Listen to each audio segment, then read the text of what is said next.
Dr. Dasman Yaya Ma'ali LCMA Hafizahullah, Dr. Helmi Basri LCMA Hafizahullah, Dr. Hidayatullah Ismail LCMA Hafizahullah.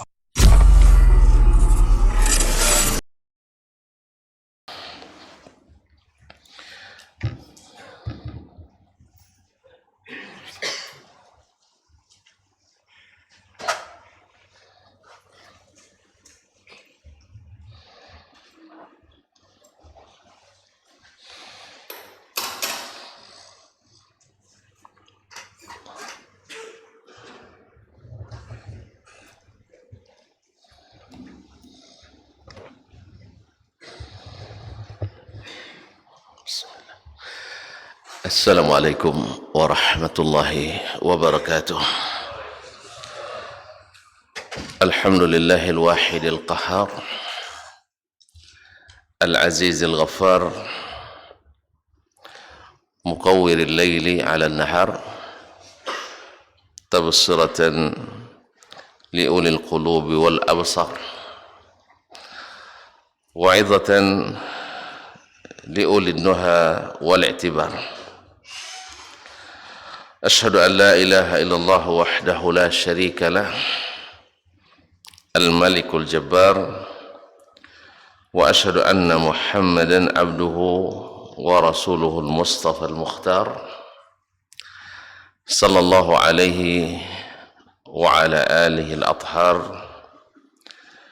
وأصحابه القادة الأبرار ومن تبعهم بإحسان ما تعاقب الليل والنهار.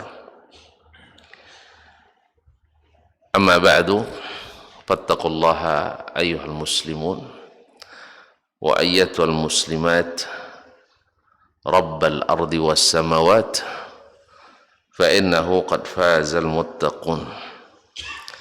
يا أيها الذين آمنوا اتقوا الله حق تقاته ولا تموتن إلا wa antum muslimun.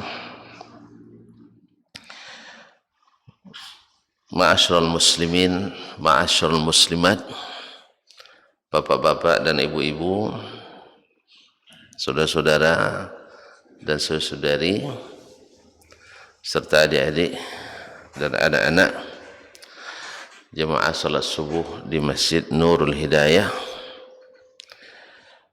Rimbo Data, Lubuk Begalung, Kilangan, habis, Kilangan, tidak ada Lubuk Begalung ya? Di mapnya ada Lubuk Begalung tadi, jadi Google yang salah bukan saya. Saya tengok jadwal solat tadi, dia tulis itu Lubuk Begalung. Nampaknya tetangga menguasai kita. Apa nama tadi? Rimbo Data, Lubuk Kilang, Masya Allah. Yang saya hormati, yang saya cintai, dan insya Allah sentiasa dikenal. Subhanallah. Memang subuh itu istimewa untuk yang bermental-mental juara, orang-orang hebat. Makanya subuh itu banyak sekali kelebihan yang Allah berikan kepada ahlinya. Subhanallah, hari ini hari Senin awal pekan ya, apalagi di awal bulan, sedang semangat kita pergi ke tempat pekerjaan. Kan tanggal 1 gaji, tidak cair-cair. Subhanallah. Khususnya yang bekerja di lembaga pemerintahan, tanggal 1 cair ya? Iya. Saya tidak pernah tanggal 1 kayaknya. Tanggal 5, tanggal 3. Tapi alhamdulillah. Semangat. Padahal itu hanya sedikit sekali dari sekian banyak keuntungan dan kepentingan duniawi. Banget kita. Kalau saya misalnya perumpamaan aja, bergaji sebulan misalnya 3,5 juta, dari APBN berapa persen?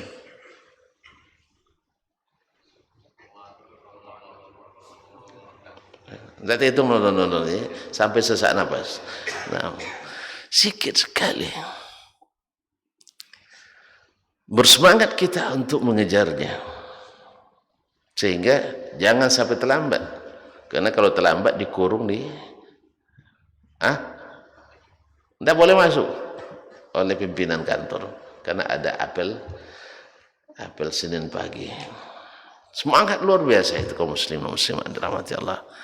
Karena akan masuk catatan, akan masuk absensi yang berimbas pada gaji dan profesi, berimbas pada karir.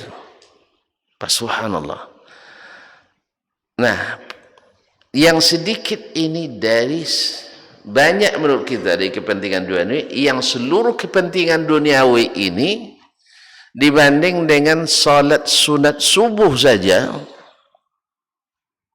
belum wajibnya Ustaz, salat subuhnya saja, sunat subuhnya saja berapa salat sunat subuh? Salat sunatnya 2 rakaat, panjang-panjang atau pendek-pendek? Mana yang lebih afdal? Saya baca rakaat pertama qul ya ayyuhal kafirun, rakaat kedua qul huwallahu ahad. Dari dibaca rakaat pertama surat misalnya Al-Baqarah, rakaat kedua surat Yasin. Mana lebih afdal?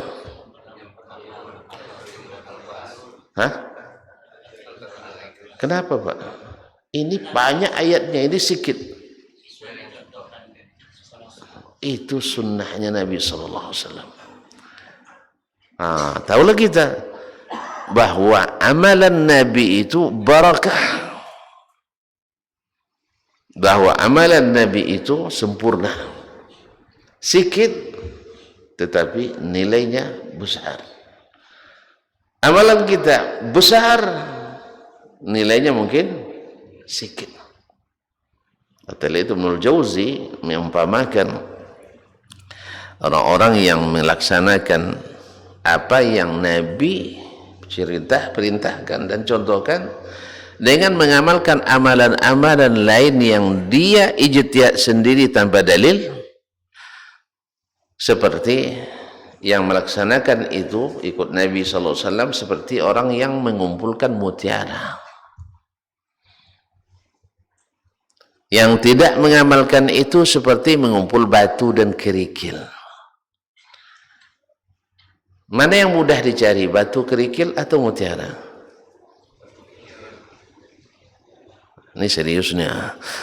Mana yang lebih mudah dicari, batu-batu, kerikil-kerikil, pasir-pasir daripada mutiara? Batu-batu, kerikil-kerikil, mutiara, pasir-pasir. Oleh sebab itu, mana yang lebih banyak orang nambang pasir daripada nambang mutiara? Mana orang yang lebih banyak ngangkut batu daripada ngangkut mutiara? Ngangkut batu. Apa sebab? Batu mudah didapat dimanapun. Pasir bisa digali dan ditambang dimanapun. Kerikil bisa digumbo atau digumbo? Anda tahu lagi. Nah, itu bahasa Indonesia asli loh. Buka kamus besar bahasa Indonesia. Antum punya kamus besar Indonesia? Enggak. Beli nanti. Cari kalimat gumbo. Bisa digumbo. Itu bahasa asli itu Pak, Melayu tuh. Dicari dimanapun di sungai. Tapi kalau mutiara, tidak berapa orang atau tidak banyak yang sanggup, kecuali yang napasnya panjang atau uangnya banyak dan siap untuk membelanjakan. Ya banyak duit tapi tidak siap belanja, kan ada juga tuh. Kan ada orang duitnya banyak tapi tak siap Membelanjakan. Ada orang kaya, Bu, kaya raya. Ya, kalau sudah puluhan miliar asetnya, kaya enggak ya? Saya nanya sama beliau, kalau sudah puluhan miliar kaya enggak? Tapi kalau puluhan ribu? Puluhan ribu? Hah? Cukup lah ya, alhamdulillah. Tapi puluhan ribunya pound sterling atau euro.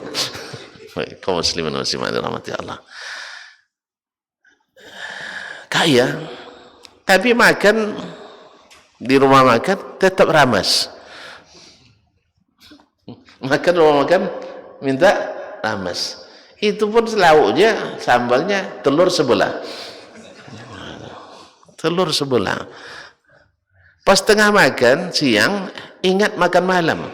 Stop makan, minta bungkus sama pelayan rumah makan. Yong, sika bungkuin untuk apa Pak? Untuk anjingnya. Aduh, kada dibilang untuk anjing kan dibungkus sama pelayan, campur sama sisa-sisa makanan yang dan ini Pak sudah selesai. Pak ada kadangnya. Ambo campur yang lain. Allah, salah sabu itu dia. Dicampurnya. Subhanallah, kaya raya begini cara makannya. La haula wala quwwata illa billah. Ada memang. Jadi mutiara itu kalau orang berduit tapi tak ada semangat untuk belanja, untuk menikmati, dia simpan juga, Pak. Masyaallah. Nah, mutiara itu susah dicari, tapi bila dapat maka mengalahkan ribuan truk pasir dan kerikil. Makanya untuk amal-amal, kemudian bila dapat, kalau tuan-tuan punya kerikil 1 truk, susah enggak nyimpannya? Hah? Enggak perlu susah. Parkir aja tepi jalan enggak ada yang curi, Pak. Parkir tepi jalan enggak ada yang curi itu. Ya, Pak ya? Hah? Serak aja tepi jalan tuh enggak ada yang curi, enggak ada yang ngambil tuh. Nah, bahkan nanti dilapor kita, "Bang, ambil lagi." Dah. Ini mengganggu jalan nih, tolong diambil kembali. Tapi coba mutiara. Hah? Kalau mutiara, la ilaha illallah, memang berat untuk menggenggamnya, berat untuk menyimpannya, perlu biaya. Kadang-kadang orang harus nyewa berangkas di mana, Pak? Di bank ya, mahal sewanya. Saya tidak pernah nyewa, tuh saya nanya, mahal tidak sewanya? Mahal ya. Nah, untuk menyimpan barang-barang berharga itu. Demikian juga dengan sunnah Nabi SAW. Megangnya, nyimpannya berat. Nah, kembali ke masalah kita. Untuk mengejar gaji yang tadi tak seberapa, sedikit sekali, secuil dari kepentingan dunia yang sangat banyak ini, ternyata sholat sunat subuh lebih baik dari dunia dan seisinya. Di dunia ini ada berapa negara? Tidak ada yang tahu. Ini gagal ujian IPS nampak ya. Hah? Berapa negara? 172 negara. Berapa orang presidennya? Sebanyak itu pula. Ya, ada yang raja, ada presiden. Berapa istananya? Lebih banyak daripada itunya. Karena istana, ada istana di sini, ada sana di sana. Apalagi kalau raja. Raja itu bukan hanya di dalam negeri, di luar negeri ada istana. Ya kan? Belum lagi jadi raja, berharap jadi raja, ada banyak istananya. Betul kan? Ada istana di Casablanca, ada istana di Espanya, ada istana di mana lagi? Di Bogor. Nah, misalnya. Banyak istananya. Berapa ada pabriknya? Tentu kalau nak jadi presiden tak punya pabrik, tak bakal menang loh saat ini. Berapa pabriknya? Walaupun atas nama. Nah, pakai nama orang, tak paham. Tak bakal jadi presiden. Iyalah, sama kita. Nah, tak bakal jadi presiden kita. Ma'asyarul kiram. Nah, berapa kebun berapa pasar, berapa mall, berapa toko, berapa kantor. La ilaha illallah. Ini semuanya dibanding dengan salat sunat subuh 2 rakaat yang lebih baik dipendekkan. Hanya qul ya ayyuhal kafirun di rakaat pertama, qul huwallahu ahad di rakaat kedua. Kata Nabi sallallahu alaihi wasallam, khairun minad dunya wa ma fiha. Lebih baik daripada dunia dan seisinya. Nah, kalau demikian kaum muslimin, mau juga kita mengorbankan salat subuh kita, mengorbankan salat subuh kita demi gaji 3 juta. Berapa persen dari seluruh kepentingan dunia ini? Entah gimana caranya, tidak ada nilai sama sekali, tidak ada nilai sama sekali. Maka merugi yang jadi pegawai gara-gara ngejar kerja tak salat subuh berjamaah. Rugi orang-orang yang bekerja di kebun tak salat subuh berjamaah. Rugi para nelayan yang mencari ikan tak salat subuh. Rugi. Apalagi rugi ustaz. Tidak salat subuh berjamaah gara-gara menyiapkan bahan ceramah misalnya. Ma'asyal kiram. Ini kalau kita kembalikan ke kaji kita semalam, bukan sedikit bukan tidak banyak payah nyebutnya, bukan tidak sedikit yang tahu, yang tidak tahu atau yang tahu, cuman sangat sedikit yang mau. Kita seperti yang saya bilang juga, orang kita ini, umat Islam ini kaya-kaya, cuman keyakinannya kurang. Jadi itu kaya-kaya kurang, cuman keyakinannya kurang. Dulu ada teman kuliah di Amerika, cerita bahwasanya kalau artis-artis Hollywood, takut dia bilang artis Hollywood itu ada kebiasaan mereka di tahun atau di awal tahun atau di ujung tahun pesta besar, masing-masing bawa mobil super mutakhir paling mewah. Menurut kita kan Masya Allah orang-orang kaya, tapi ternyata ada anak-anak konglomerat dan pejabat kita pestanya lebih dahsyat lagi. Anaknya ini yang kuliah di sana pestanya bawa jet pribadi. Mana mahal, jet atau jet pribadi atau jet? Kita ombak.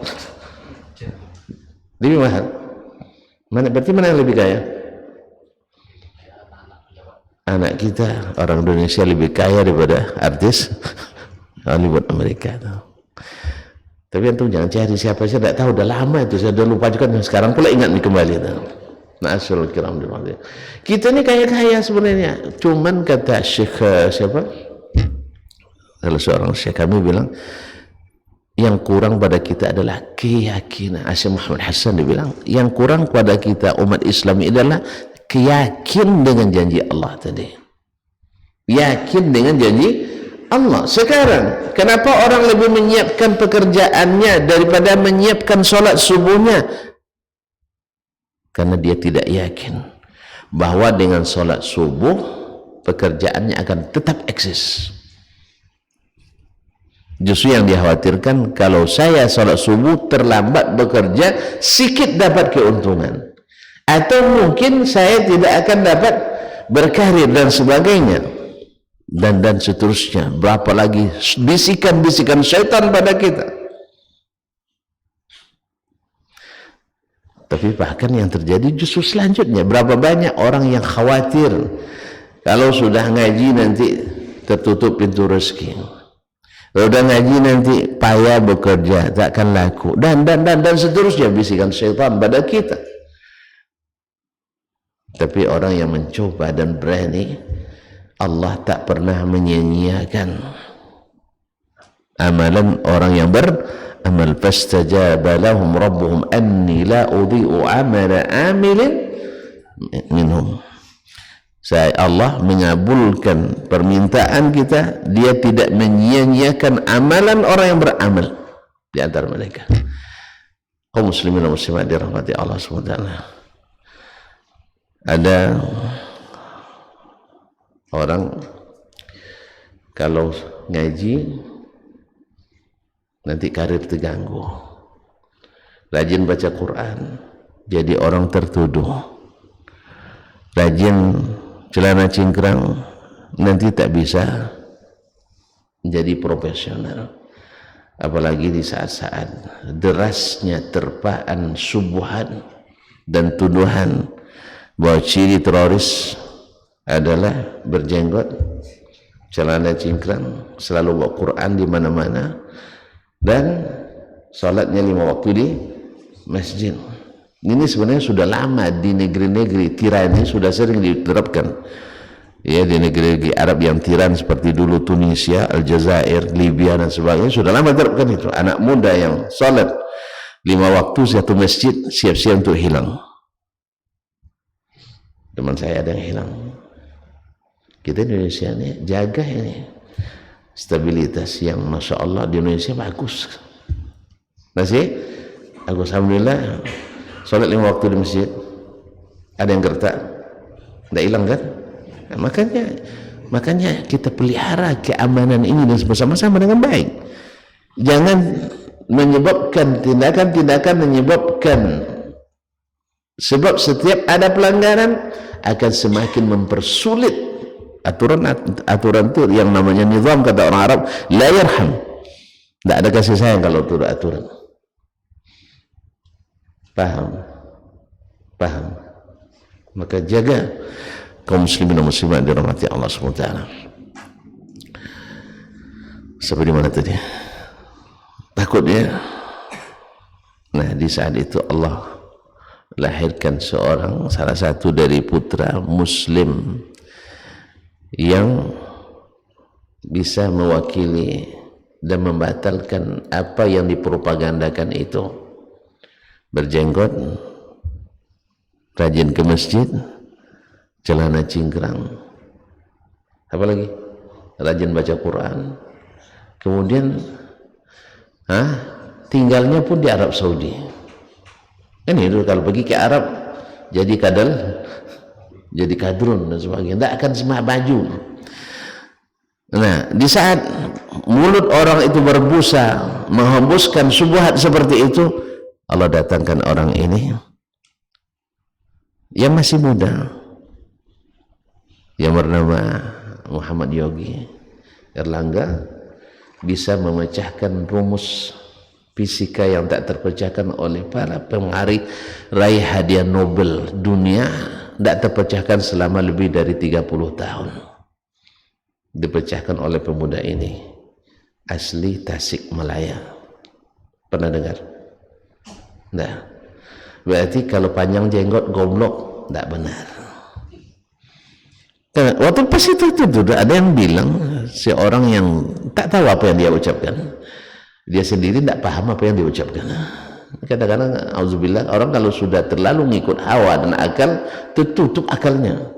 Nah, dia memfitnah siapa yang berjenggot goblok, semakin panjang jawabannya semakin goblok. Dia dulu berjenggot. Nah, Allah musta'an. Nah, Allah lahirkan orang ini berjenggot. Dia juga ada lagi yang mengatakan, tokoh nasional juga, rajin bersolat 5 waktu di masjid, rajin baca Quran, celana cingkrang, ini ciri teroris. Ketika dia menemukan rumus ini, Amerika, negara-negara adidaya dunia berebut minta hak kuasa atau hak cipta ini. Beli. Kira-kira kalau itu berapa harganya? Ya sekedar informasi, saya hanya wawasan, saya tidak ahli di bidang ini, saya bukan ahli fisika. Saya paling susah tuh ketika baca sinus, kosinus tangen, apa gunanya bang? Tidak tahu. Saya sampai bilang sama guru saya waktu itu, guru fisika, Pak, mohon maaf Bu ya, awak ngaji sinus, kosinus tangen ini apa gunanya? Marah dia sama saya. Belajar aja lah kamu katanya. Dia sendiri tidak jelaskan. Nah, kan kami bilang kalau kami belajar nahu al-i'rabu huwa at-taghyiru awakhir al-kalimah. Kan ada gunanya tuh baca Quran, memahami bahasa Arab, hadis tahu. Jadi kalau ini untuk apa? Belajar di pondok sebenarnya. Kena marah saya. Belajar aja kamu katanya. Ya gimana enggak payah, rumus dijelaskan 1 tingkat, persoalannya dibuat 5 tingkat. Ya, habis itu enggak diperiksa, macam mana nak pandai awak? Nah, kaum muslimin dan muslimat dirahmati Allah. Kegunaan daripada rumus persamaan Hilmas ini adalah bisa menghemat energi perhubungan dan pertambangan sampai mencapai 65%. Andainya biaya operasional suatu pabrik sebelum menggunakan rumus ini misalnya 100 miliar setahun, maka dengan rumus ini bila sudah diterapkan bisa menghemat sampai tinggal 35 miliar. Hemat 65 miliar. Sikit apa banyak? Ya? Maka patut orang nak berebut untuk dapatkan hak cipta itu. Sebab terbayang oleh mereka pabrik ini dan sebagainya, mereka yang memiliki hak patennya. Nah, lihat kaum muslimin dan muslimat, orang yang di dadanya berisi Al-Quran, orang yang di dadanya berisi iman, yang senantiasa istiqamah menjalankan apa yang diperintahkan dan menghindari apa yang ditegah dan dilarang, pasti menyimpan rasa kasih dan sayang. Kenapa tidak? Karena yang mengajarkan itu Nabi Muhammad sallallahu alaihi wasallam, dan dia diutus, wa ma arsalnaka illa rahmatan lil alamin. Kau tak utus engkau hai Muhammad kecuali jadi rahmat bagi sekalian alam. Nabi sudah buktikan. Nah, siapa yang mengikutinya dengan benar tidak akan jauh buah jatuh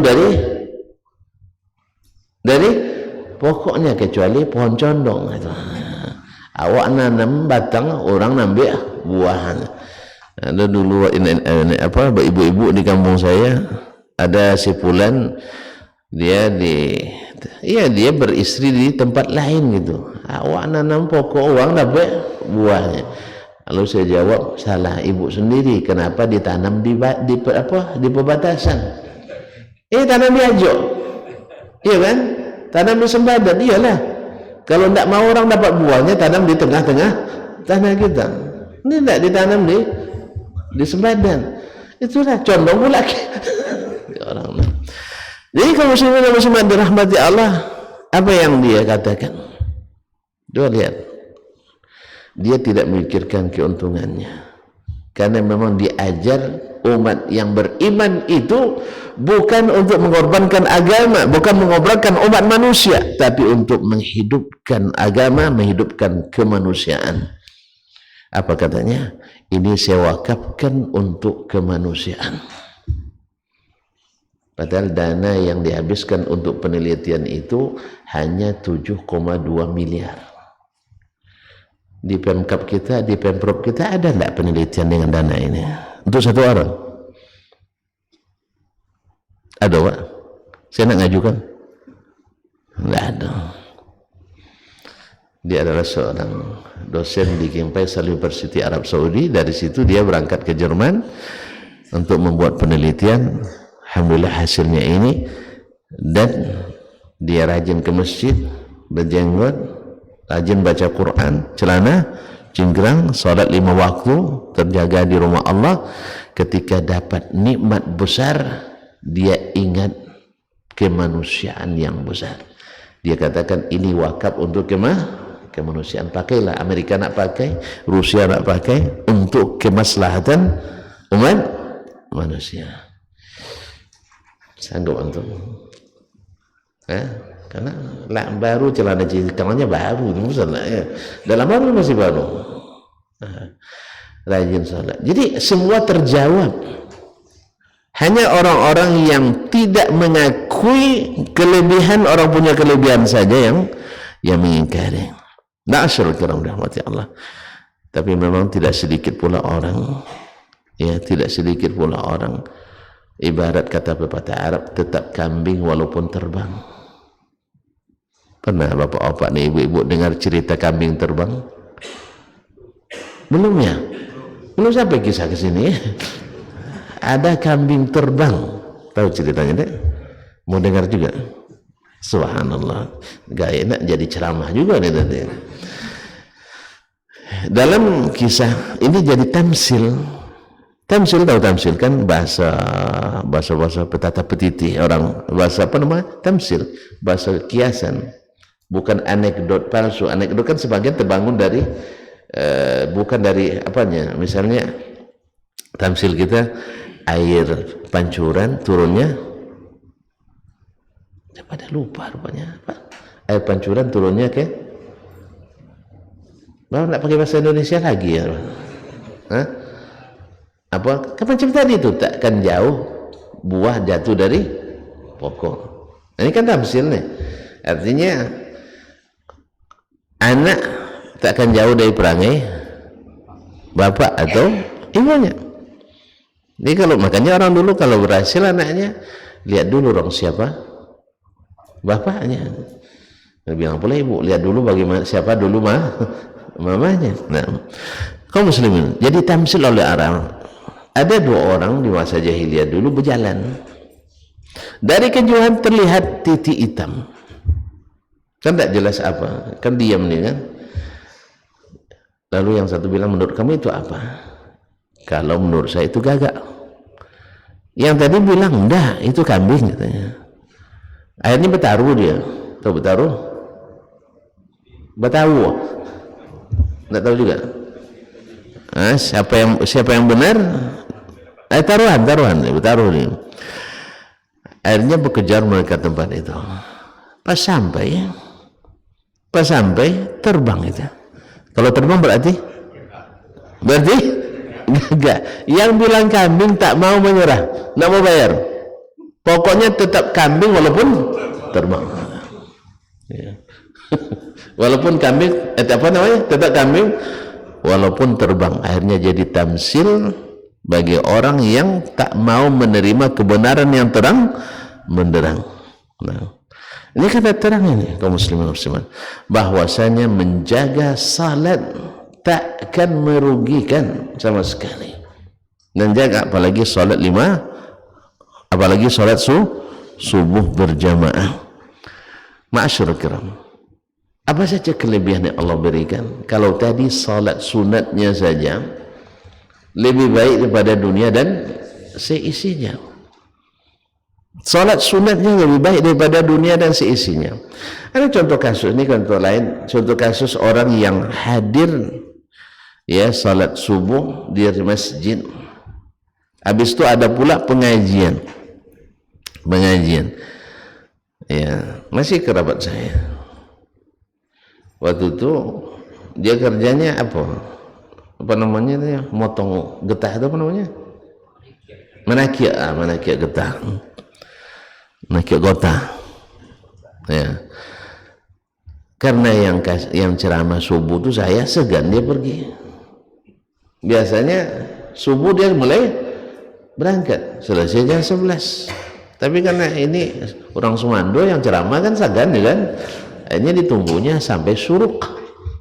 Berapa terlambatnya itu? Sejam lebih. Yang namanya dasman ceramah tidak ada singkat. Ya, kalau janjikan 11 paling selalu lebih sedikit. 11 lebih 1 jam. Akhirnya dia tetap duduk. Setelah selesai, nek orang sholat dia sholat pula. Nah, sholat sunat. Habis itu dia berangkat. Subhanallah, justru selesainya dia cerita langsung lebih cepat dari sebelum atau sebelum bayi biasa. Kadang-kadang subuh pun di jalan, kadang subuh di kebun, motong dulu baru ini selesai jam 11. Kemarin Ustadz saya selesai sebelum 11 dah selesai.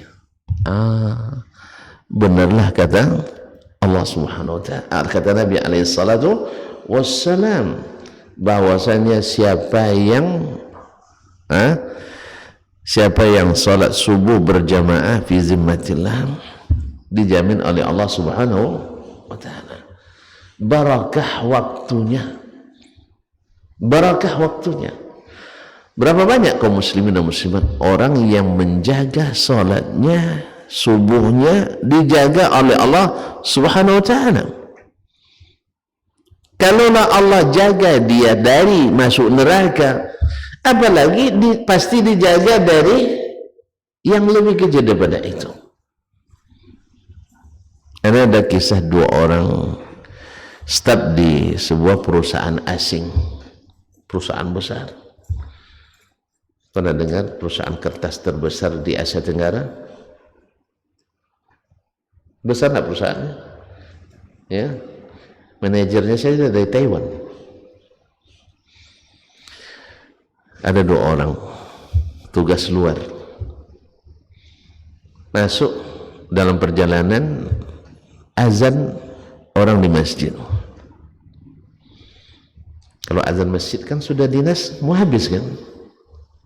Kalau berhenti terlambat bisa-bisa didenda. Jelas? Kalau tidak berhenti didenda sama Allah nanti. Mana antum takut didenda oleh bos apa didenda oleh yang menciptakan bos? Ini jujur ini. Yang kurang iman takut sama bos pasti itu. Yang kuat iman pasti takut sama bos. Tapi yang kuat iman dia lebih takut pada yang menciptakan bos. Ustaz berteori pandai Ustaz ya. Enggak, saya sudah lakukan. Ya semampu yang saya bisa. Ya. Mau bukti? Mau bukti fisik? Hah? Kalau ada cair dananya saya berikan bukti fisik. Kan bukti fisik untuk pencairan dana Ustaz ya. Kaum muslimin dan muslimat.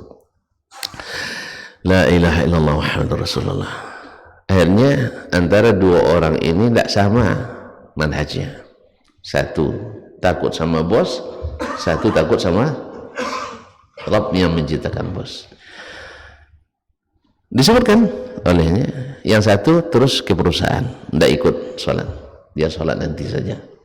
Kan Allah Maha Pengasih Allah Maha Pengasih Maha Penyayang. Tahu dia nanti diampuninya itu. Yang satu tidak. Dia bilang ini hak Allah dan ini hak manusia. Hak Allah kalau diundur marah dia, tidak ada penggantinya karena Tuhan kejalnya satu. Kalau hak bos marah dia, bos masih banyak bos lain. Bahkan kita setelah itu bisa jadi bos, ya kan? Bos akan berganti-ganti dia. 2 tahun kena mutasi. Kadang-kadang kesalahan anak buah bos yang diganti. Iya. Maka kenapa tuh takut sekali sama bos itu? Bos itu sebentar diganti lagi dia. Pegawai yang jarang diganti, lambat digantinya. Harusnya pegawai lebih kuasa lebih berani sebenarnya bos. Bos sebentar jabatannya. Iya kan? Nah, yang satu berhenti, yang satu tidak. Subhanallah. Dua-duanya akhirnya terlambat juga karena macet di jalan. Tentu yang tidak berhenti lebih cepat sampai. Dari mana kamu? Bos, macet di jalan. Macet, tidak ada alasan. Gaji kamu dipotong 2 hari. Potong 2 hari gaji, kena marah dan dipotong. Habis itu yang mampir sholat tadi tentu lebih lambat lagi. Tetapi suara bosnya tidak sekeras tadi. Apa? Dari mana Pak? Pak, bukan dari mana? Kenapa terlambat? Saya katakan tadi pas di jalan saya berkedengaran azan. Akhirnya saya mampir sholat dulu Pak. Oh gitu ya? Ayolah besok jangan terlambat lagi ya. Selesai. Jadi kaum muslimin dan muslimat dirahmati Allah, Allah Maha memiliki hati. Hati orang mukmin, hati orang kafir, semuanya di tangan Allah Subhanahu wa taala. Jelas ya? Kaum muslimin. Dan kisah-kisah seperti ini banyak. Makanya kita perlu keyakinan. Tadi saya katakan, kalau sudah keyakinan, mereka 1000 waktu itu bisa lawan 3000 kan? Kayak gitu. Ini tidak mengajak berlawan, saya jangan salah paham pula. Artinya kan itu yang paling ditakutkan orang. Yang paling ditakutkan orang kan nyawa. Ya kan? Di bawah itu harta. Di bawah itu tahta. Di bawah itu itu sebagainya. Terakhir agama. Terakhir agama. Padahal yang harus ditakutkan pertama itu agama. Kalau agama sudah di atas, semua itu akan mudah kita hadapi. Makanya mereka siapkan. Harta habis tidak ada masalah fisabilillah. Kan itu yang cerita semalam cerita. Nyawa habis fisabilillah tidak ada masalah. Sebab apa? Kalau fisabilillah Allah yang ganti. Kalau fisabilillah tidak ada yang mau ganti lah.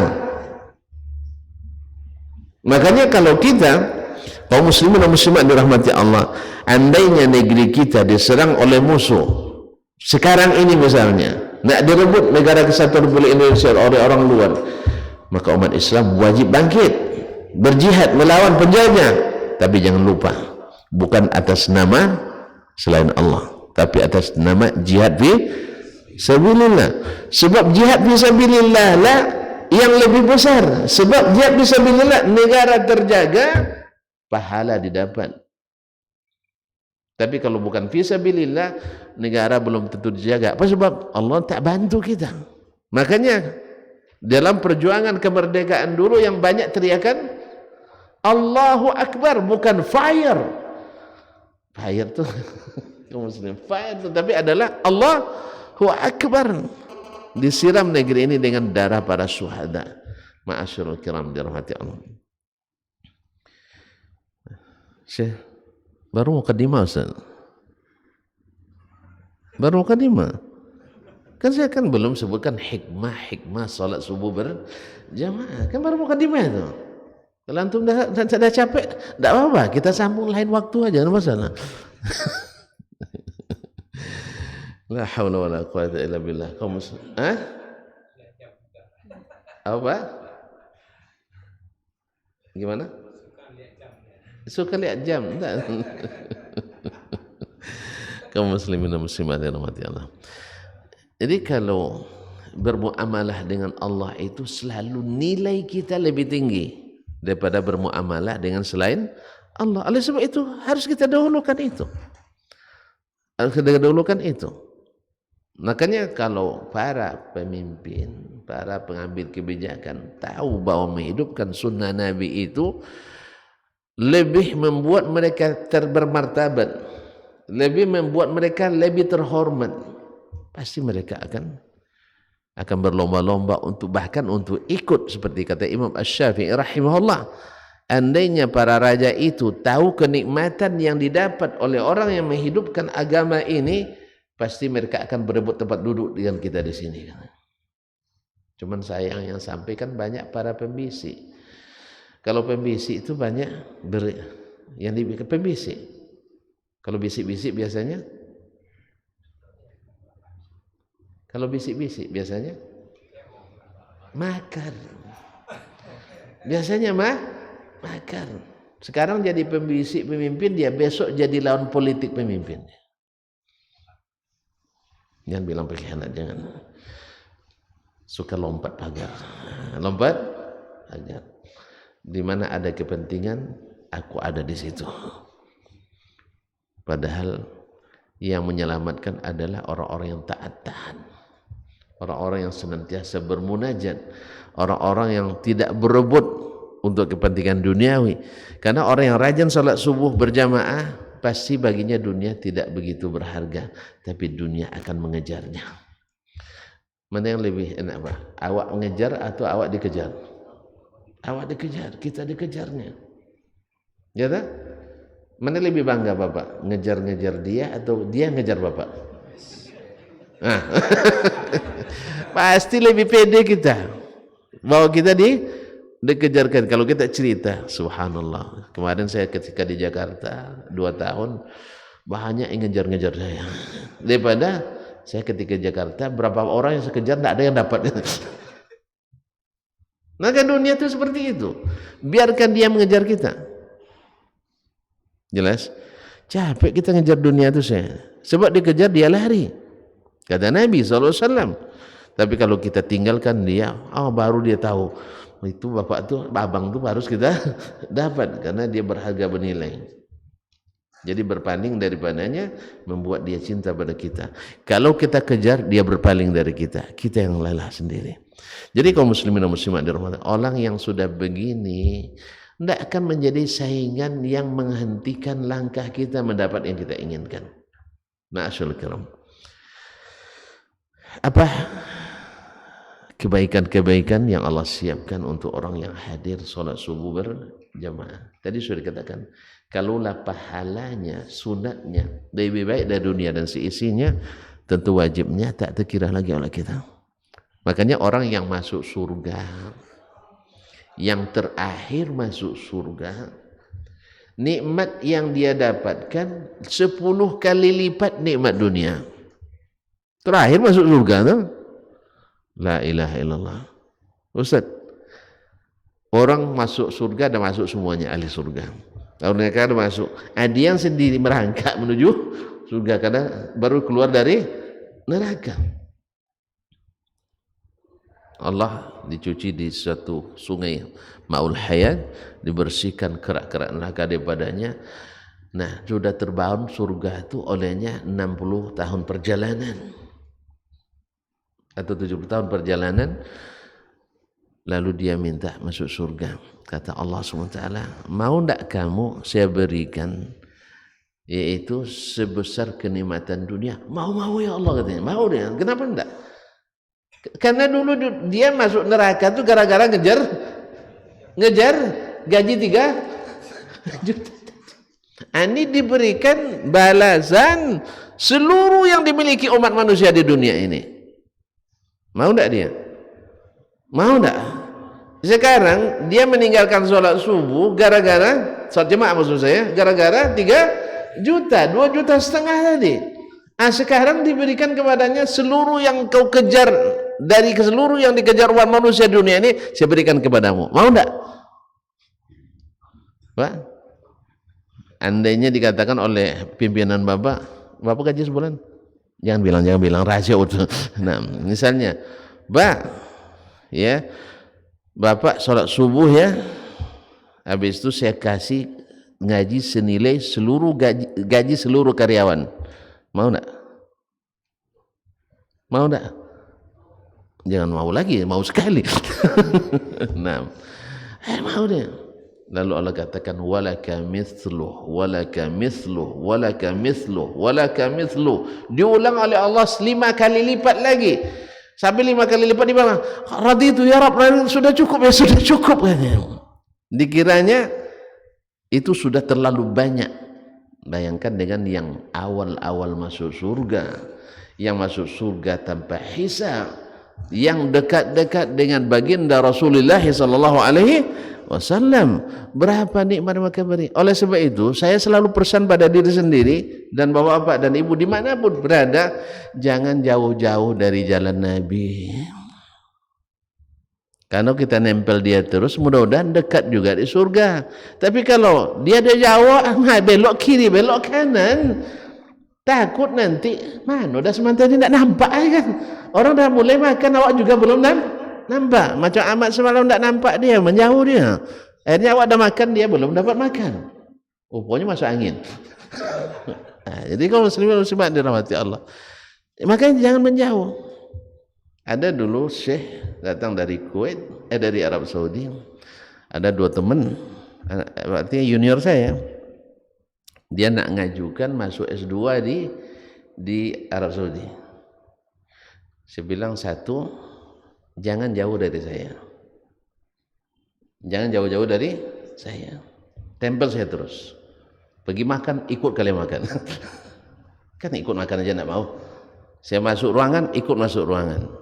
Sebab saya mana tahu kesempatan itu datang di saat itu.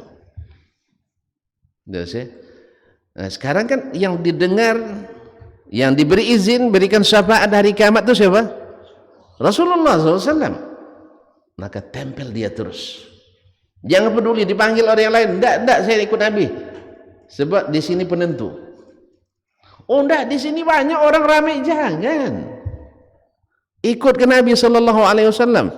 Karena kita butuh dekat-dekat dengannya, karena pasti hidangan untuk Nabi. Saya pasti hidangan untuk Nabi lebih istimewa. Dan Nabi tidak membatasi kita untuk beda. Kalau pejabat kadang-kadang awak ajudannya dia makan, awak tidak makan, itu lain. Kalau Nabi tidak, awak suruhnya makan dulu kan, kita suruhnya makan dulu. Tempel Nabi terus, dia bilang tempel saya terus. Alhamdulillah ketika makan mereka dan bawa berkah sekalian sekali. Cerita-cerita tersebut oleh Syekh, apa yang bisa saya bantu katanya. Dia ketua jurusan pula, kepala prodi, ketua prodinya di sana untuk pasca sarjana. Tinggal saya meluruskan lagi. Kan dia bilang apa yang bisa saya bantu? Memang bisa dibantu, saya bisa. Yalah, ini 2 orang ini mau mengajukan masuk S2. Bawa sini berkasnya. Insya Allah pulang dari sini dalam jalsa pertama, dalam rapat pertama ini akan saya bahas. Alhamdulillah 2 pekan sampai di sana ditelepon, Ustaz Dasman sudah saya ajukan ke rektor dan diterima. Cuman visanya lambat datang. Itu aja. Visanya 2 tahun baru datang. Artinya mendekati orang yang seperti ini, Nabi SAW tak pernah rugi kita. Dan darahnya yang paling diberikan oleh Nabi SAW penekanan adalah salat subuh berjamaah secara khusus dan salat fardu berjamaah secara umum. Nabi SAW kalau selesai salat biasanya nanya dia, ahadara fulan, semacam ada absen gitu. Kalau dia absen penting apa enggak ya? Penting. Ahadara fulan, enggak ternampak. Nabi SAW katakan inna athqalas salati alal munafiqin salatus subhi wa salatul isya. Yang paling berat salat berjamaah itu bagi orang-orang munafik adalah salat subuh dan salat isya. Oleh sebab itu ini sunatnya seperti apalagi wajibnya. Yang kedua, bahwa salat fardu berjamaah, salat subuh berjamaah itu disaksikan oleh malaikat. Yata'aqabuna fikum malaikatun bil-laili wa malaikatun bin-nahari yajtami'una inda salati subhi. Malaikat itu ada pergantian shift tugasnya. Ada yang tugas malam, ada yang tugas siang. Subhanallah, bertemu mereka di waktu salat subuh. Istilahnya apa istilahnya pergantian shiftnya? Di waktu salat subuh. Nah, Allah bertanya, "Kaifa taraktum ibadi?" Maksud Allah bertanya bukan Allah tidak tahu, maksudnya untuk membanggakan orang-orang itu kepada para malaikatnya. Apa katanya? Wa adraknahum wa hum yusallun wa taraknahum wa hum yusalluna ya Rabbana. Kami ketika turun ketemu mereka salat, ketika balik ketemu juga mereka salat. Allah SWT membanggakan. Yang ketiga, siapa yang sholat subuh berjamaah fi zimmatillah, dalam jaminan Allah tabaraka wa ta'ala. Kalau Allah yang jamin, syaitan aja angkat tangan. Syaitan kalangan jin, apalagi syaitan dari kalangan manusia. Ma'asyarul kiram dirahmati Allah. Apalagi jaminan di sini yang berkaitan dengan keimanan dan Islam kita. Siapa yang menjaga sholat subuh berjamaah kokoh. Tuan-tuan mungkin pernah dengar tentang Buya Abdul Malik Amrullah, pernah dengar? Tidak boleh orang Minang tidak tahu. Orang mana dia? Orang Meninjau. Ayah Buya Hamka rahimahullah jami'an. Di masa penjajahan Jepang, beliau itu dan bersama para ulama dan kiai dipanggil, dikumpulkan di sebuah lapangan di Batavia. Waktu-waktu seperti ini, matahari terbit, karena memang orang Jepang menyembah matahari. Disuruhlah para ulama dan kiai-kiai ini untuk sujud dan rukuk ke matahari. Kalau antum kiainya gimana? senapang, ditodong di bawah todongan senjata. Yang tidak mau berarti siap ditembak. Orang Jepang, ada yang pernah ketemu Jepang masa penjajahan? Apa enggak ya? 61 enggak ketemu. Yang seumur saya lah mungkin misalnya. Yang umur 80 ada? Enggak ada ya? Enggak ada ya? Antum enggak, masih 30 ya. Nah, jadi kaum muslimin dan muslimat dirahmati Allah. Jepang tuh kata orang tua kita dulu 3,5 tahun Jepang lebih sakit dan pedih daripada 350 tahun Belanda. Nah, bayangkan itu. Nah, kalau ini kiainya, ini buyanya, hampir dipastikan ikut paksaan itu. Dan ini kan darurat. Artinya hati tetap beriman, tetapi dia menunduk dan ruku. Bukan menerima, bukan ridho, tidak ridho. Insya Allah dimaafkan Allah SWT. Illa man ukriha wa qalbuhu mutmainnun bil iman. Orang yang terpaksa hatinya tetap beriman, tidak masuk kafir. Walaupun sujud dan karena dipaksa. Kalau tidak kan ditembak. Tapi ayah Buya Hamka memang istimewa. Darah Minang, darah mukmin ya. Ya, darah pemberani. Karena senantiasa bangun di dini hari, senantiasa bermunajat kepada Ilahi. Akhirnya hanya dari sekian banyak sendiri dia tetap tegak, tidak mau tunduk kepada ciptaan Allah. La tasjudu lisyamsi wala lilqamari wasjudu lillahi alladzi khalaqahunna in kuntum iyyahu ta'budun. Jangan sujud ke matahari, jangan sujud ke bulan, tapi sujudlah kepada Allah yang menciptakannya. Kalau kalian benar-benar ibadah. Ini yang dipegang oleh Buya. Ditembak? Ternyata tidak. Karena memang hati itu di tangan Allah. Allah jadikan hati orang kafir itu, orang Jepang itu menghormati orang yang punya prinsip hidup. Dia punya prinsip, ini orang hebat. Dia hormatinya. Padahal kan sebenarnya dia katakan akan dibunuh kan. Nah, ditanya oleh Buya Hamka setelah kemerdekaan, apa ya dulu tidak berani tidak sujud, padahal dia ancam bunuh. Dia bilang, nah, yang ayah tahu sakit itu mati itu tidak ada yang tidak sakit. Mati di tempat tidur sakit juga. Innalil mauti la sakarat. Mati ditembak juga sakit. Nah, kalau sakit untuk apa takut? Ya tak? Digini sakit, digini dah sakit. Bahkan untuk apa takut ditembak? Masya Allah. Ingat dia kata-kata Buya Abdul Malik itu. Semoga di bumi Minang ini lahir-lahir orang. Insya Allah nampak bibit-bibitnya. Ini jangan sia-siakan. Orang-orang hebat-hebat banyak dari sini. Bahkan sampai ke luar negeri. Kita mungkin bisa mendengar Syekh Ahmad Khatib Al-Minangkabawi. Di antara murid-muridnya adalah tuanku Imam Bonjol. Ada lagi seorang ahli pemilik sanad tertinggi di masanya, Syekh Muhammad Yasin Al-Fadani. Semoga Allah merahmati mereka semuanya. Masih banyak lagi. Bahkan di antara guru-guru kami juga ada di antara mereka yang di sana. Ma'asyiral kiram dirahmati Allah. Allah jaga bizimatillah. Di antara hikmahnya adalah siapa yang sholat subuh berjamaah seperti sholat malam sempurna semalam. Ya, isya sholat setengah malam. Dilanjutkan dengan sholat subuh berjamaah seperti sholat sepanjang malam. Subhanallah, Allah Maha Pengasih Maha Penyayang. Kaum muslimin dan muslimat dirahmati Allah. Dan Allah berikan kelebihan itu kepada orang-orang yang hadir di rumahnya di waktu sholat subuh berjamaah. Kemudian sholat secara umum menghapus dosa-dosa antara sholat dengan sholat itu.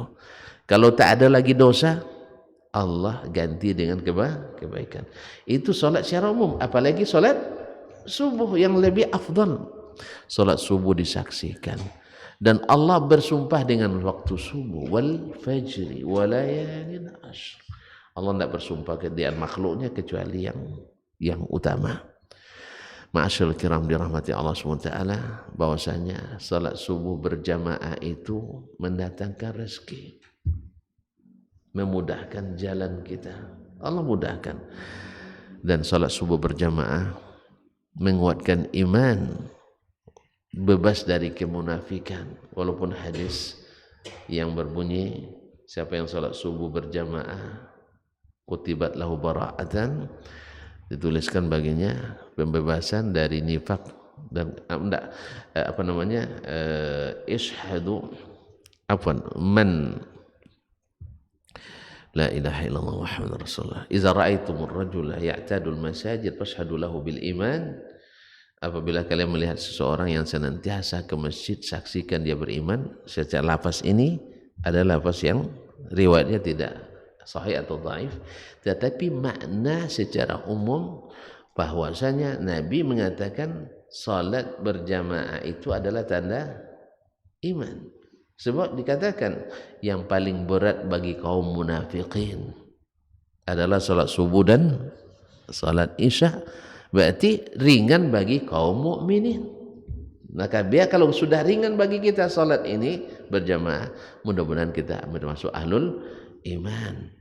Dan yang selanjutnya Nabi mengatakan siapa yang menjaga dua salat di waktu dingin, man shallal bardaini dakhalal jannah. Siapa yang salat di waktu yang dua ini yang dingin, kapan waktu dingin? Asar dan subuh, pasti masuk surga. Subhanallah.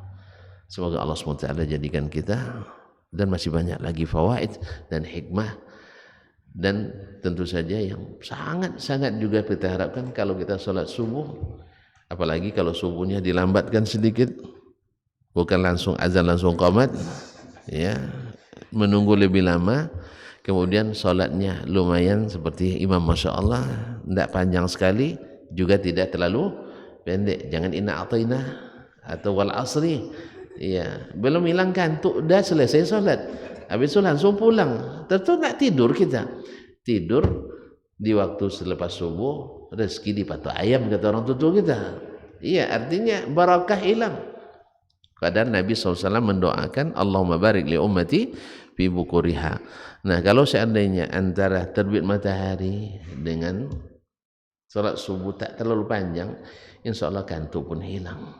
Sehingga tidur setelah subuh insya Allah dapat diantisipasi dengan itu. Apalagi kalau setelah subuh tidak pulang seperti sekarang, kan ada yang tidur nih, apalagi yang depan saya, yang depan saya. Nah, karena ada yang tidur, saya bilang kalau ngajar di mahasiswa itu boleh tidur tapi siap-siap saya bangunkan. Siap-siap saya bangunkan, caranya itu terserah saya. Biasanya tidak pakai ayo bangun, tidak, pandailah saya. Kalau nak tahu jadi mahasiswa saya. Nah, itu. Jadi antara cara saya gitu. Siapa yang lapar di kelas? Siapa yang belum sarapan tadi? Kan nunjuk itu. Ini coba bangunkan itu. Udah sarapan apa belum? Dengan sarapan langsung bangun ya. Nah, ini disiapkan sarapannya. Nah, kalau makan siang, pas waktu makan siang saya ngajar, gitu juga kadang. Dia siapkan makan siangnya. Sering kami makan basamu di dalam kelas. Nah, alhamdulillah. Itu kalau waktu ada rezeki. Kalau tidak, saya diam-diam aja. Nah, kemudian termasuk yang saya dorong juga, ya, siapa yang menikah di semester saya ngajar, insya Allah saya beri nilai A. Nah, jadi nanti kalau ada anak apa-apa, ibu-ibu yang kuliah di Unsuska, suruh masuk di lokal saya. Habis itu suruh dia nikah, insya Allah saya kasih nilai A. Nah, sebab apa? Yang menikah di waktu kuliah itu orang hebat, orang tuanya orang hebat. Sebab kebanyakan orang tua bila anak menikah, dipecat anak jadi anak. Kan ya? Anak menikah berhenti jadi anak adennya. Selama masih anak ambo, anak aden tidak boleh menikah di waktu kuliah. Akhirnya terpaksa bawa anak orang yang tidak sah ke rumah. Kadang-kadang na'udzubillah syaitan bekerja sehingga banyak yang tembus sebelum ada surat izin menembus. Allah musta'an. Akhirnya bikin pekerjaan besar bagi keluarga, bukan lagi orang tua, keluarga. Makanya betul itu bedanya negeri yang menghargai ilmu dan agama dengan negeri yang setengah-setengah. Kalau di negeri yang berjalan syariatnya, orang menikah sedang kuliah itu diapresiasi. Kalau tidak ada bantuan langsung dan subsidi langsung dari pemerintah, tapi orang-orang yang berpunya, orang-orang kaya memberikan partisipasi, sehingga ada di sana orang kaya dari keluarga Taufik Hariri yang pernah dia di Lebanon itu, dia ada keluarga di Madinah, dan masih banyak lagi yang lain. Mereka punya banyak perusahaan, satu perusahaan khusus untuk bantuan orang-orang yang memerlukan. Di antaranya adalah mahasiswa yang menikah. Jadi ada bantuan gula, beras, minyak goreng. Cuma yang tak ada lado tu. Lado tak ada. Mungkin karena mahal barangkali ya. Nah, jadi semuanya ada, tepung ada. Jadi kadang susu pun ada, semua. Itu rutin setiap bulan. Syaratnya antum menikah. Sudah nikah, urus kartunya, dikasih kartu, asal datang dapat. Tidak banyak urusan lagi, sekali aja ngurusnya. Minta rekomendasi dari fakultas. Di sebagian negara, bila mahasiswa menikah, beasiswa ditambah. Kalau di negeri kita, mahasiswa menikah, beasiswa dicabut dan wajib dikembalikan.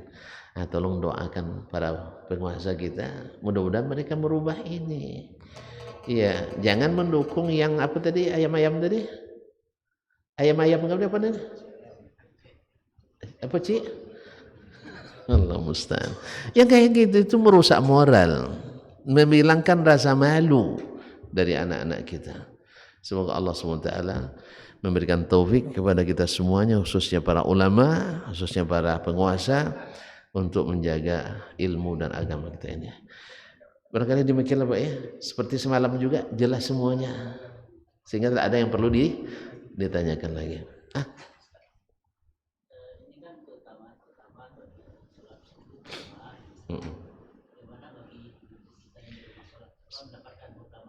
Iya, iya. Nah, perempuan juga mendapatkan. Kenapa tidak?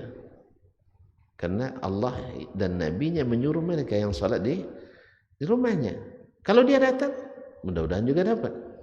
Wallahu ta'ala alam. Dia masih dapat. Alhamdulillah. Mau jadi perempuan? Mau jadi perempuan? Enggak. Syukurilah, untung kita jadi laki-laki, dan syukuri untung kita jadi perempuan. Masing-masing ada keutamaannya. Pokoknya jangan takut. Tapi yang penting bapak jangan lupa bawa dia ke surga. Itu aja yang penting. Jangan masuk surga sendiri. Bawa dia ke surga. Doakan terus. Beri, kalau dapat ilmu sampaikan ke dia. Kalau berinfak jangan awak terus, suruh dia. Kan ada ibu-ibu, Ustaz, suami saya tak ada duit katanya. Apakah saya daftar korban atau suami yang daftar? Saya bilang beri uang tuh sama suami, disuruh dia yang berkorban atas namanya. Apa sebab? Ibu dapat pahala sedekah, dapat pahala korban. Karena tuan rumah, kepala rumah tangga berkorban atas namanya dan pahalanya untuk seluruh keluarga. Tapi kalau seandainya ibu yang korban, bapak tak terbawa. Nah, itulah makanya saya sangat selalu menghasung jangan sampai ibu-ibu yang jadi pemimpin. Harus bapak. Nah, mau tahu alasan saya? Mau tahu alasannya? Coba lihat. Kalau ibu jadi presiden, suaminya jadi bapak presiden, tidak dapat jadi gelar bapak presiden, karena memang ibu-ibu tak kuat ngangkat laki-laki. Kalau laki-laki kuat ngangkat perempuan, kecuali gemuk sekali. Nah, coba lihat Pak, mohon maaf nih, saya tambah dikit waktunya. di luar konteks ini. Perempuan jika jadi presiden, suaminya tak jadi apa-apa. Ibu-ibu dengar tuh, jangan jadi presiden dah. Nah, tapi bila bapak yang jadi presiden, istrinya jadi ibu presiden. Jelas tuh? Kalau bapak jadi presiden, ibu bebas di seluruh kantor presiden. Bebas di istana. Bila istrinya jadi presiden, bapak terbatas geraknya di istana. Ya, tidak bisa masuk. Mohon Pak, bapak tidak bisa masuk. Ini privasi presiden. Ya kan? Tapi kalau bapak yang jadi, tidak ada yang melarang ibu masuk. Sebab kalau dia larang nanti bahaya, ceramah dia. Nah. Ini sudah fitrah ini, sudah fitrah. Maka Allah jadikan laki-laki jadi pemimpin. Kalau ibu jadi raja, jadi ratu, suami tidak pernah jadi raja. Sebab kalau jadi raja pula berkalau nanti ratu sama raja. Tapi kalau suami jadi raja, maka istrinya langsung jadi ratu atau permaisuri. Nah, permaisuri pula ngatur raja lagi. Ya, jadi memang tidak berkuasa pun perempuan tetap menguasai penguasa. Ya tak? Makanya keluarkan saya bilang kemarin, di mana saya bilang kemarin? PP nomor 10 itu. Tahu lah, masih PP nomor 10 di masa Pak Soeharto dulu keluarnya itu gara-gara Ibu Tin Soeharto waktu itu. Karena dia khawatir Pak Harto menikah lagi. Akhirnya dikeluarkan PP nomor 10 bahwa siapa yang jadi penyelenggara negara tak boleh menikah kecuali izin istri pertama. Akhirnya menderita lah bapak-bapak ini semuanya. Coba akan lebih dahsyat lagi bila yang memimpin perempuan. Bila Bu Gubernur laki-laki, istrinya jadi ibu gubernur, ketua TP Kakang. Iya tak?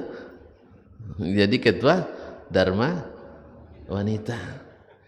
Tapi bila ibu yang jadi gubernur, bapak jangankan jadi bapak gubernur, jadi Dharma Pria pun tak ada. Betul kan Pak ya? Sampai ke RT RW, bahkan ustadz. Bila ustazah bersuamikan yang bukan ustadz, dia tetap dengan ustazahnya, ini jadi sopir ustazah. Tapi kalau ustadz suaminya, walaupun tak ustazah, istrinya tetap dipanggil minimal umi sama orang. Oh di Jawa nyai, ya kan? Kadang dipanggil juga ustazah gitu. Buktinya istri saya banyak minta fatwa orang kepadanya. Iya umi, apa hukumnya ini, apa hukumnya? Awak boleh terus jawab jadi. Kenapa tidak langsung aja ke saya? Saya bilang, curiga pula dia. Karena ada sedikit yang bertanya tuh jando tuh masalah. Akhirnya dia nanya sama ustazah, baliknya ke ustaz juga. Iya, karena kalau suaminya ustaz, pasti istrinya dibilang ustazah. Jelas ya? RT juga kayak gitu. Bila suaminya RT, istrinya disebut Bu RT. Tapi kalau istrinya RT, suaminya tidak disebut Pak RT. Nah, sebut itu. Itulah sebabnya kenapa angkat yang laki, jangan angkat yang perempuan. Oleh sebab itu makanya laki-laki yang ke masjid, ibu-ibu kalau mau ke masjid dipersilahkan, kalau tidak juga di rumah juga baik, bahkan untuk sholat lebih baik di rumah kata Nabi SAW. Tapi kalau seandainya di rumah itu lebih cepat membuat gorengan, lebih cepat bikin sayur, lambat sholatnya, datang ke masjid. Kan ada sebagian ibu, bukan ibu aja, bapak juga kalau sudah di rumah lambat sholatnya. Nah kalau sudah demikian, di saat seperti itu lebih dianjurkan untuk sholat di masjid dengan tetap menjaga adabul masjid, adab di masjid dan jalan menuju masjid. Ya Pak ya, insyaallah mudah-mudahan mereka dapat juga. Ya, tapi seperti apanya Allah yang lebih tahu. Karena Allah, Nabi bilang lebih afdal, berarti lebih utama. Berarti Allah Maha tahu apa yang akan diberikan. Intinya jangan risau. Bila Bapak bawa dia ke surga, tidak dapat bidadari pun tidak perlu takut, sebab dia lebih cantik nanti dari bidadari. Tidak usah pikirkan salon lagi, tidak perlu. Ya, mempercantik istri di surga tidak perlu dengan salon, dengan amal soleh. Semakin tinggi amal soleh kita, semakin rajin sholat subuh kita berjamaah, mudah-mudahan istri kita semakin cantik insya Allah. Ya sesuai kelas surga kita. Kalau dapat Firdaus tentu ya dayang-dayangnya kelas Firdaus pula. Di dunia aja ada dapat bedanya, bintang 5, bintang 4, bintang 3 kan beda pelayannya. Kan beda? Betul. Katanya oke, orang yang tahu dulu kita kan. Nah, ma'asyiral kiram dirahmati Allah. Cuman yang di dunia ini banyak haramnya. Ya kalau di sana banyak muhtaramnya, terhormatnya. Karena di sana semuanya halal. Kita diuji di sini, ada yang halal, ada yang haram. Yang halal silakan, yang haram tinggalkan. Terima kasih dan mohon maaf. Kan sudah bilang tadi sebenarnya perlu ditanya lagi, dah jelas. Bapak nanya lagi. Ini nambah lagi nanti ya. Subhanakallah bihamdik. Asyhadu an la ilaha illa anta astaghfiruka wa atubu ilaik. Saya ucap terima kasih yang sebesar-besarnya kepada semuanya, khususnya pengurus Masjid Nurul Hidayah. Kalau tidak ada izin tidak bisa saya bicara ini. Tapi setelah dapat izin ini Masya Allah bebas mula. Biasanya orang ngaji 1/4 jam, ini 3 kali 1/4 jam. Lebih pula. Ya rasain tuh. Kenapa suruh saya? Wallahu taala a'lam. Wassallallahu ala nabiyina Muhammad wasallam. Wassalamualaikum warahmatullahi wabarakatuh.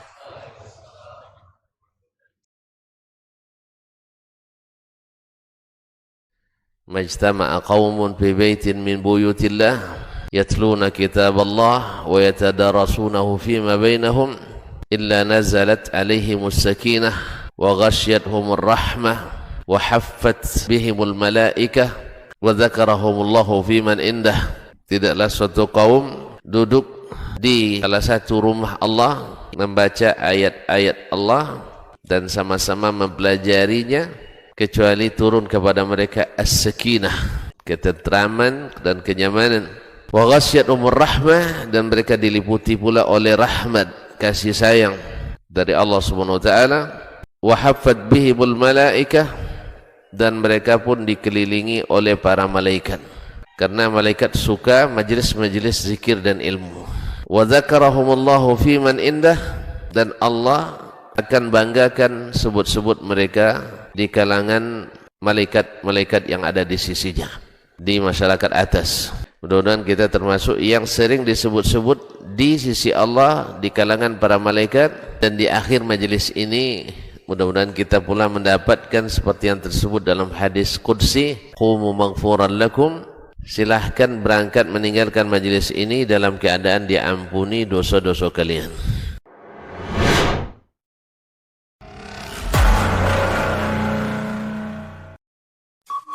Dr. Dasman Yaya Ma'ali LCMA Hafizahullah, Dr. Helmi Basri LCMA Hafizahullah, Dr. Hidayatul Ismail LCMA Hafizahullah.